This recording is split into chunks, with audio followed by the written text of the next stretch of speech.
গঙ্গায় পশ্চিমবঙ্গের উপকূলীয় অঞ্চলের ওপর গভীর নিম্নচাপ রেখার সৃষ্টি। সম্ভবত বৃহস্পতিবার থেকেই শুধু বৃষ্টি আর বৃষ্টি। কবে থামবে এই বৃষ্টি জানার জন্য ভিডিওটি শেষ পর্যন্ত দেখুন এবং চ্যানেলটিতে নতুন হয়ে থাকলে চ্যানেলটিকে সাবস্ক্রাইব করে পাশে বেল আইকনটি ক্লিক করে অল নোটিফিকেশন অন করে রাখুন। তো চলুন দেরি না করে ভিডিওটি শুরু করা যাক।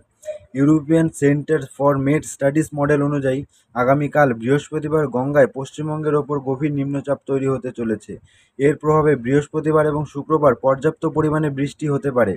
কলকাতা সহ গঙ্গায় দক্ষিণবঙ্গের সমস্ত জেলায় আগস্ট মাসের প্রথম এবং দ্বিতীয় তারিখে কলকাতা, হাওড়া, হুগলি, নদিয়া, মুর্শিদাবাদ এবং উত্তর ও দক্ষিণ 24 পরগনায় দিনের বিভিন্ন সময় বৃষ্টি এবং কয়েক দফা বজ্রবিদ্যুৎ সহ বৃষ্টির উজ্জ্বল সম্ভাবনার কথা জানিয়েছে এই মডেল।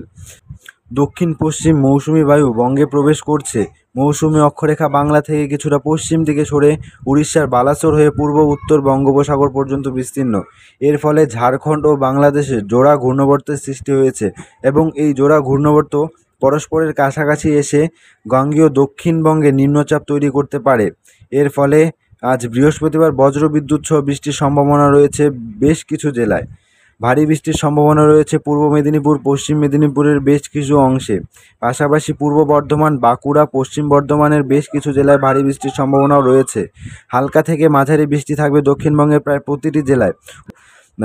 উত্তরবঙ্গে আলিপুরদুয়ার, কোচবিহার, দার্জিলিং, কালিম্পং ইত্যাদি অঞ্চলে বজ্রবিদ্যুৎ সহ বৃষ্টির সম্ভাবনা রয়েছে। তবে ভারী বৃষ্টির সম্ভাবনা রয়েছে কালিম্পং ও দার্জিলিং জেলায়। পাশাপাশি বাংলাদেশের দিকে যদি দেখি, বাংলাদেশের বেশ কিছু অঞ্চলে বৃষ্টিপাতের সম্ভাবনা রয়েছে। বাংলাদেশের সিলেট, ফেরানবার্গ, জগন্নাথপুর, বালাগঞ্জ ইত্যাদি অঞ্চলে কিন্তু বৃষ্টিপাতের সম্ভাবনা রয়েছে। আজ বৃহস্পতিবার ভারী বৃষ্টির সম্ভাবনা দার্জিলিং, জলপাইগুড়ি, আলিপুরদুয়ার এবং কালিম্পং জেলায়। বজ্রবিদ্যুৎ সহ বেশি বৃষ্টির সম্ভাবনা জলপাইগুড়ি, মালদা এবং উত্তর দিনাজপুর জেলায়। আগামীকাল বৃহস্পতিবার ভারীর সম্ভাবনা শনিবার ভারী বৃষ্টি হবে পার্বত্য এলাকার ওপরের দিকের 5টি জেলায়। এর মধ্যে বেশি বৃষ্টি হওয়ার সম্ভাবনা রয়েছে দার্জিলিং, কালিম্পং, আলিপুরদুয়ার এবং জলপাইগুড়ি জেলায়। প্রধানত মেঘলা আকাশ, দিনের যে কোনো সময় বজ্রবিদ্যুৎ সহ হালকা থেকে মাঝারি বৃষ্টি, অর্থাৎ দিনের নানা সময় ঘুরিয়ে ফিরিয়ে কলকাতার প্রায় সব এলাকাতেই বৃষ্টি পাবে। রাতের তাপমাত্রা সামান্য কমবে, দিনের তাপমাত্রা প্রায় একই থাকবে। বাতাসে 95% কাছাকাছি জলীয় বাষ্প থাকায় ঘনমাক্ত পরিস্থিতি থাকবে। গতকাল রাতের তাপমাত্রা 28.2 ডিগ্রি সেলসিয়াস।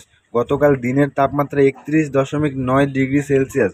বাতাসে জলীয় বাষ্পের পরিমাণ 76 থেকে 98%। গতকাল 24 ঘন্টায় আলিপুরে বৃষ্টি হয়েছে 44 মিলিমিটার। গত 12 ঘন্টায় 8 মিলিমিটার। দেশের উত্তর পূর্বের রাজ্যে মিজোরাম, ত্রিপুরা, নাগাল্যান্ড এবং মণিপুরে আজ থেকে টানা 48 ঘন্টা ভারী থেকে অতি ভারী বৃষ্টির সম্ভাবনা রয়েছে। আজ লাদাখ, জম্মু কাশ্মীর, হিমাচল প্রদেশ, উত্তরাখণ্ড, হরিয়ানা, চণ্ডীগড়, উত্তরপ্রদেশ এবং দিল্লিতেও ভারী থেকে অতি ভারী বৃষ্টির সতর্কতা রয়েছে। ধন্যবাদ।